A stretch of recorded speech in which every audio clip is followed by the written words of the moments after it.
స్నేహితులారా, ఈ సమయాన్ని బట్టి దేవునికి వందనాలు తెలియజేస్తూ ఉన్నాను. ప్రేమపూర్వకముగా మిమ్మల్ని అందరినీ వాక్య ధ్యానంలోనికి ఆహ్వానిస్తూ ఉన్నాను.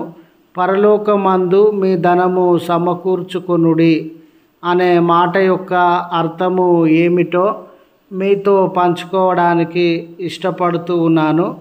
కనుక మీరు పూర్తిగా ముగింపు వరకు దేవుని మాటలను ఆలకించాలని, అలాగనే మీ కుటుంబ సభ్యులతో, తోటి విశ్వాసులతో ఈ వీడియోను షేర్ చేసుకోవాలని గమనించండి. కామెంట్స్ చేసిన వారి కొరకు ఖచ్చితంగా ప్రార్థిస్తూ ఉన్నాము.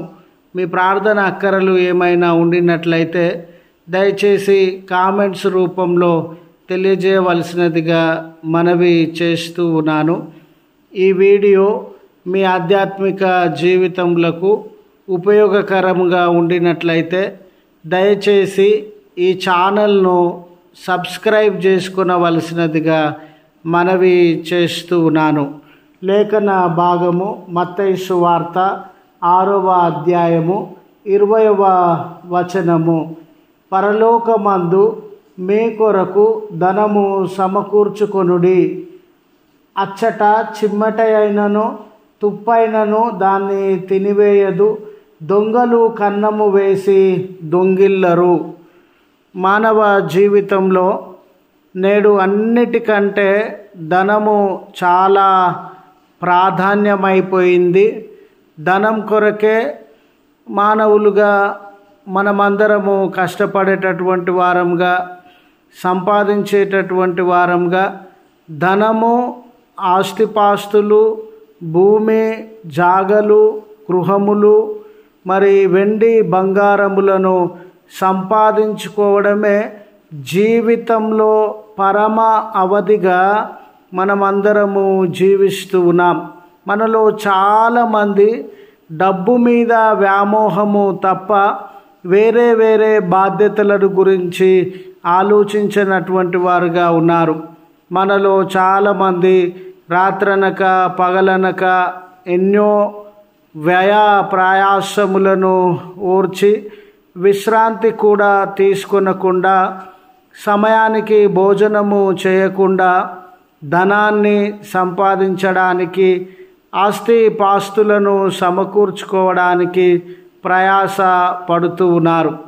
నిజమే, ధనము మానవ జీవితంలో ఒక ఐడెంటిటీని తీసుకొని వస్తుంది, పేరు ప్రఖ్యాతలను తీసుకొని వస్తూ ఉంది.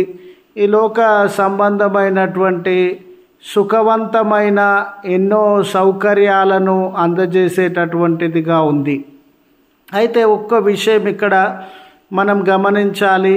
ఈ లోక సంబంధమైన ధనము ఎల్లకాలము పర్మనెంట్గా మనతో ఉండేది కాదు. ఇవాళున్న ధనము రేపు ఉంటుందన్న గ్యారంటీ లేదు. అదే రీతిగా మరి ఆస్తిపాస్తులు కానీ, వెండి బంగారాలు కానీ, గృహములు కానీ, మనము సంపాదించుకున్నది ఏదైనా కూడా మనతో మనము చచ్చేంత వరకు ఉంటుంది అన్న గ్యారంటీ లేదు. దాన్ని దొంగలు దోచుకొనవచ్చు, మోసం చేసి ఇతరులు దాన్ని మన నుంచి లాక్కొనవచ్చు, మార్కెట్లో దాని విలువ పడిపోవచ్చు. అదే రీతిగా అది నాశనమయ్యే అవకాశం కూడా ఉంది. చెదలు పట్టడము, చిమ్మట కొట్టడము, మరి తుప్పు పట్టడము, బొద్దింకలు అట్లాంటి ఆ ధనాన్ని నాశనం చేసే వీలు కూడా ఉంది. అన్నిటికీ మించి లోకంలో నీవు సంపాదించినటువంటి ధనము, స్నేహితుడా గమనించు, నీకు పరలోక రాజ్యాన్ని ఇవ్వలేదు. అందుకే ప్రభుల వారు తెలియజేస్తూ ఉన్న మాట ఏంటనంటే, ఈ లోకంలో ధనము సంపాదించడానికి ప్రయాస పడకండి, పరలోకంలో ధనాన్ని సంపాదించుకోవడానికి ప్రయాస పడండి. పరలోకంలో మీరు ధనము సంపాదించుకున్నప్పుడు నిత్య జీవ సంబంధమైన ఆశీర్వాదాన్ని, నిత్య జీవాన్ని మీరు పొందేటటువంటి వారుగా ఉంటారు. పరలోకంలో మీరు ధనము సంపాదించినప్పుడు దానిని దొంగలు దొంగిలించలేరు, తుప్పు పట్టలేదు, చెదలు, చీమలు, బొద్దింకలు, ఎలుకలు దాన్ని నాశనము చేయలేవు. పరలోక సంబంధమైన ధనాన్ని ఎప్పుడైతే మనము సమకూర్చుకుంటామో అది గ్యారంటీగా శాశ్వతంగా మనతో ఉంటూ ఉన్నది. అయితే మరి పరలోకంలో ధనము సమకూర్చుకోవడం అంటే ఏమిటి? పరలోకంలో ధనాన్ని మనము ఏ రీతిగా సమకూర్చుకోవాలి? పరలోక సంబంధమైన ధనమే శాశ్వతమైన ధనంగా మనతో ఉంటుంది కనుక దానిని ఏ రీతిగా సమకూర్చుకోవాలి అంటే లేఖనములను గమనించినప్పుడు పరలోకంలో ధనం సమకూర్చుకోవడం అంటే క్రీస్తు నామమున సువార్తను ప్రజల మధ్యలోనికి మనం తీసుకొని వెళ్ళాలి. క్రీస్తు నామాన్ని, సువార్తను ప్రజలకు అందించాలి. ఆ అందించే సమయంలో వ్యతిరేకతలు ఉండవచ్చు, మనల్ని నిందించవచ్చు, ఎదిరించవచ్చు, శ్రమల పాలు కావచ్చు, ఆకలి దప్పికలు, అన్యాయముల పాలు మనము కావచ్చు. అదే మనం పరలోకంలో ధనము సమకూర్చుకోవడం.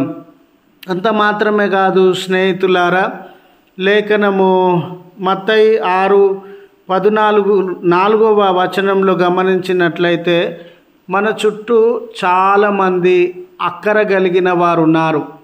పేద బిడ్డలు ఉన్నారు, ఆకలి దప్పికలు గల బిడ్డలు ఉన్నారు, తల్లిదండ్రులు లేనటువంటి బిడ్డలు ఉన్నారు, మరి విధవరాన్లు ఉన్నారు. వీరందరి అక్కరలను మనం తీర్చినప్పుడు, వారికి వస్త్రములను, భోజనాన్ని, జీవితంలో అవకాశములను మనకు అనుగ్రహించినప్పుడు ఆటోమేటిక్గా మన ధనము పరలోకంలో సమకూర్చబడుతూ ఉన్నది. అంత మాత్రమే కాదు స్నేహితులారా, ఇతరులు అక్కరలో ఉన్నప్పుడు, సమస్యలలో ఉన్నప్పుడు వారి కొరకు మనం ప్రార్థన చేయాలి. అక్కరలో ఉన్న బిడ్డల కొరకు ప్రార్థన చేస్తే పరలోకంలో మనము ధనము సమకూర్చుకున్నట్లే. వేషధారణతో గాక హృదయపూర్వకంగా ఉపవాసం ఉండి దేవునికి విధేయత చూపి ఆయన వాక్యమును గైకొనినట్లయితే మనము పరలోకంలో ధనము సమకూర్చుకున్నట్లే. మత్తయి సువార్త 6వ అధ్యాయము 6వ వచనము, 6వ అధ్యాయము 18వ వచనంలో ఈ సత్యాన్ని గమనించగలం. గనుక నశించిపోయే, కొంతకాలం ఉండగలిగే, మరి పాడైపోయే, నిత్య జీవాన్ని ఇవ్వలేని ఈ లోక సంబంధమైన ధనమును సమకూర్చుకొనక ఎప్పటికీ నిలిచి ఉండి పరలోక రాజ్యంలో మనల్ని గొప్ప చేయగలిగిన, శాశ్వతంగా ఉండగలిగిన, మరి పరలోక సంబంధమైన పరలోకంలో మనము ధనము సమకూర్చుకోవాలని మనవి చేస్తూ ఈ మాటలను ముగిస్తూ ఉన్నాను. ప్రార్థించుదము. కృపగల తండ్రి, ప్రేమగల మా రక్షక, నీ పరిశుద్ధ నామమునకు వందనాలు చెల్లిస్తూ ఉన్నాం. మానవ కీర్తి ప్రతిష్టలు, పేరు ప్రఖ్యాతులు, ఉన్నతమైన సౌకర్యములు ధన సంపాదన వలననే కలుగునని ఈ లోక సంబంధమైన ధనాన్ని, వస్తువులను, ఆస్తిపాస్తులను, వెండి బంగారములను సంపాదించుకోవడానికి రాత్రనక పగలనక మేము ప్రయాసపడుతూ ఉన్నాం. ఈ ప్రయాసంలో ఈ ధనము సంపాదిస్తున్నటువంటి వేళ ఈ ధనము మాకు పరలోక రాజ్యంలోనికి చేర్చలేదని, ఎల్లకాలము శాశ్వతంగా అది మాతో ఉండేది కాదని, అది దొంగల పాలు కావచ్చు, చెడిపోవచ్చు, మరి ఎలుకలు, చిమ్మెట, చెదలు లాంటివి ఆ ధనాన్ని పాడు చేస్తూ ఉండవచ్చు. అయితే ఇతరులకు మేము సహాయం చేసినప్పుడు, వారి అక్కరలను తీర్చినప్పుడు, పేదలను కనికరించినప్పుడు, ఇతరుల కొరకు ప్రార్థించినప్పుడు, హృదయపూర్వకంగా ఉపవాసం ఉండి విన్నపములు జరిగించినప్పుడు శాశ్వతమైన, ఎల్లకాలము నిలిచి ఉండగలిగిన పరలోక రాజ్యంలో మమ్మల్ని గొప్ప చేయగలిగిన శాశ్వత ధనాన్ని పరలోకమందు మాకిచ్చే దేవుడు.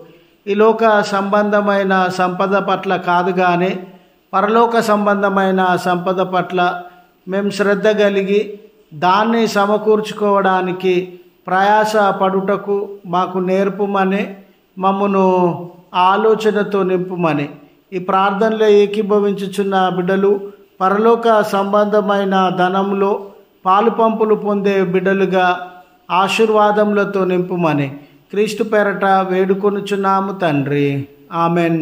తండ్రి, కుమార, పరిశుద్ధాత్మ త్రియేక దేవుని దీవెన మనందరికీ తోడు నీడై ఉండి మనలను కాపాడునుగాక. ఆమెన్.